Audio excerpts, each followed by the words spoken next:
আসসালামু আলাইকুম। Hello guys, এই যে আমার বড় ভাই সামনে বিয়ে করবে, তো এই জন্য আমাদের খাওয়া দাওয়া করতেছে, খাওয়া দাওয়া করাচ্ছে। এই যে দেখেন, এই যে ভুনা মাংস দিয়ে। আল্লাহ যেন তার দোয়া কবুল করে। হ্যাঁ বলো কিছু ভাই, বলো। ভাই ইনার যে বিয়া হবে হ্যাঁ। এই জন্য না ভাত খাওয়া দেয় আল্লাহ সবাই মিলে না দোয়া করে খাওয়া দাওয়া শেষে, বুঝছেন? হ্যাঁ তো খাওয়ার শেষে দোয়া কবুল হতে পারে।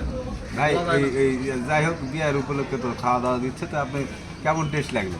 আমি তো না, আমি তো দেইনি। টেস্ট ভালো আছে। তো আপনারা মাথা জিতে চাচার দোকানে দোস্তরা একটু ভালো লাগে এখানে এই!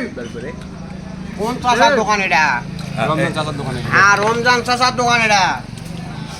গুয়াহাটি চারাই সংলগ্নে ইন্টি করে গাছের নিচে প্রত্যেক বুধবারে এখানে বসেন এবং অন্যান্য হাটও করেন। আপনারা সবাই রমজান চাচার দোকানে আসবেন। এই যে সেই টেস্ট মাংসর, এত স্বাদকা, এত স্বাদ, সেই স্বাদ, সেই স্বাদ সেই মজা। ভুনা মাংস।